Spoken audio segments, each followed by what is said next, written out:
Question में क्या बोल रहा है ये कि ये बैटरी है जो कुछ करंट सप्लाई कर रहा है, स्विच ऑन है, तो इन तीनों बल्ब में कुछ करंट पास कर रहा होगा और जब स्विच ऑफ कर देंगे तब तीनों बल्ब का ब्राइटनेस पे क्या फ़र्क पड़ेगा just after switch off, right. ये क्वेश्चन है। तो इसके लिए कुछ डेटा लेकर हम समझते हैं।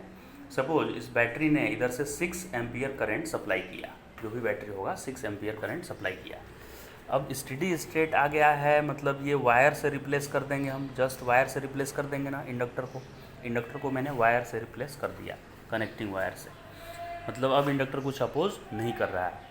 तो ये 6 एम्पियर का कैसे डिस्ट्रीब्यूशन होगा, तो इधर से 6 एम्पियर करंट गया तो ये तीनों ही बल्ब आप देखेंगे तो पैरेलल में है कि नहीं पैरेलल।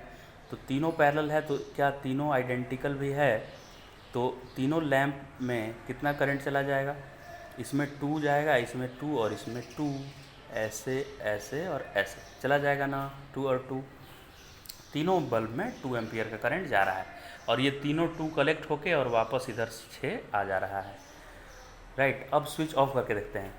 अब इंडक्टर का क्या काम रहता है कि इंडक्टर में जिस समय आई करंट फ्लो कर रहा है ना, तो उसमें फ्लक्स एल आई स्टोर हो जाता है इंडक्टर में। कितना फ्लक्स स्टोर करके रखता है, एल आई। जैसे कैपेसिटर चार्ज स्टोर करके रखता है Q equal to C V, वैसे ही इंडक्टर फ्लक्स स्टोर करके रखता है अपने में, phi equal to L I. तो अब जैसे ही सप्लाई बंद होता है ना, तो एल कांस्टेंट है और इस कैपेसिटर को क्या करना है, फाई को कांस्टेंट रखना है, मेंटेन करना है।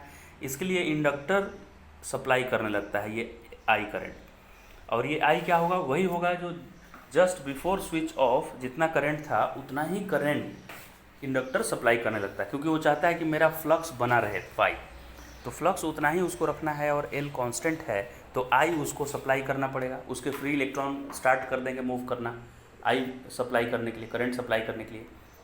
तो अब आइए स्विच ऑफ कर देते हैं। स्विच को मैंने ऑफ कर दिया, तो ऑफ करते ही क्या होगा बताइए, इधर 2 एम्पियर करंट पहले था, अब इधर भी 2 था, इधर भी 2 था, तो इस 2 को मुझे नहीं ध्यान रखना है, क्योंकि अब इधर से सप्लाई ही नहीं आ रहा है।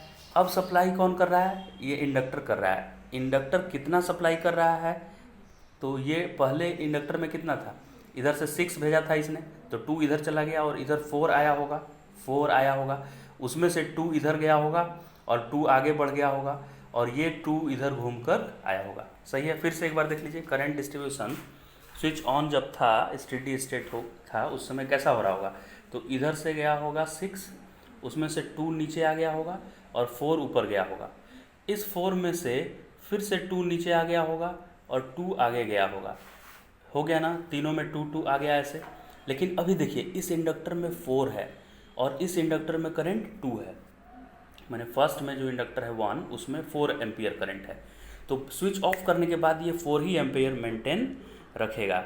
तो अब क्या होगा देखिए, यहाँ पे ये 4 इधर से सप्लाई किया, तो 4 सप्लाई किया और ये कितना किया, 2 सप्लाई किया इधर से, तो बाकी का 2 किधर गया होगा, इधर गया होगा। इस इंडक्टर ने 4 भेजा, क्योंकि पहले इसमें 4 था, इसलिए बाद में भी स्विच ऑन करने के बाद इसमें 4 ये मेंटेन रखेगा, तो 4 ये भेजा तो 2 इसमें नीचे चला गया और बाकी का 2 आगे बढ़ा, तो 2 गया। तो इन दोनों बल्ब में बिफोर स्विच ऑफ इतना ही करंट था ना, 2 एम्पियर, और स्विच ऑफ करने के बाद भी क्या रहा, 2 एम्पियर।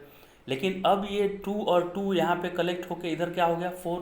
बताइए 4 हुआ कि नहीं, ये इधर से 2 और ये इधर से 2 दोनों कलेक्ट होके क्या हो गया, 4। अब इस 4 एम्पियर के पास आगे रास्ता है ही नहीं, क्योंकि ये सर्किट डिस्कनेक्टेड है, तो क्या यही 4 एम्पियर इस बल्ब में जाएगा, हाँ सर बिल्कुल जाएगा।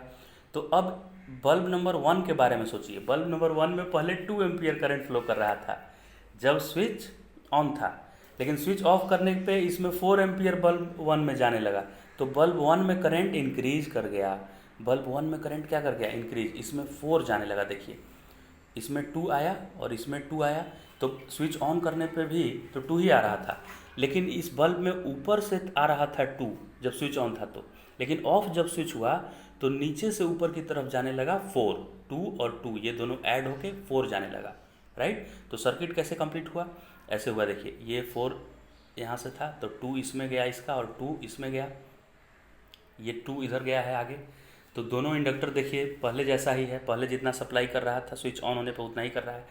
और बल्ब भी देखिए, बल्ब नंबर 2 और 3 भी 2 मेंटेन किया है, लेकिन ये 2 और ये 2 ऐड होके और इधर 4 आ गया। अब इस 4 के पास आगे जाने का रास्ता नहीं है, इधर है ही नहीं पाथ, इधर स्विच ऑफ है, तो ये इधर ही जाएगा, ऊपर ही जाएगा, यानी बल्ब 1 में ही जाएगा। तो बल्ब 1 में कुल मिला के 4 जाने लगा, तो बल्ब 1 में बढ़ जाएगा ब्राइटनेस। तो इसमें 4 गया और फिर 4 आगे देखिए जाएगा, तो इसमें से 2 इधर आ जाएगा, 2 नीचे आएगा, और ये 2 और 2 4 मिलके फिर इस बल्ब में 4 हो जाएगा।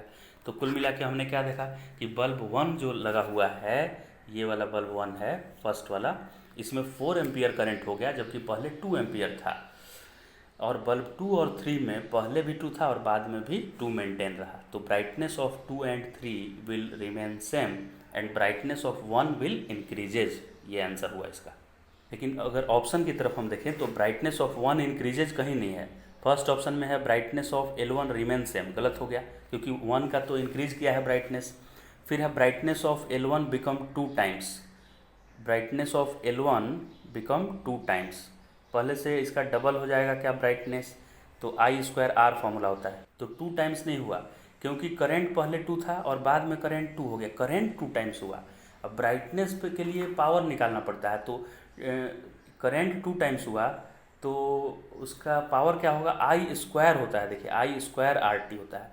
तो पहले I² करते तो 4 है, 2 का स्क्वायर 4, और बाद में करंट 4 है तो 4 का स्क्वायर करेंगे तो 16 हो जाएगा। तो 4 और 16 क्या है, 4 टाइम्स है। तो अगर ऑप्शन में 4 टाइम्स होता तो सही हो जाता, 2 टाइम्स गलत हो गया, 3 टाइम्स भी गलत हुआ, 4 टाइम्स होता ना तो सही हो जाता। Brightness of L1 bulb 4 times हो जाएगा।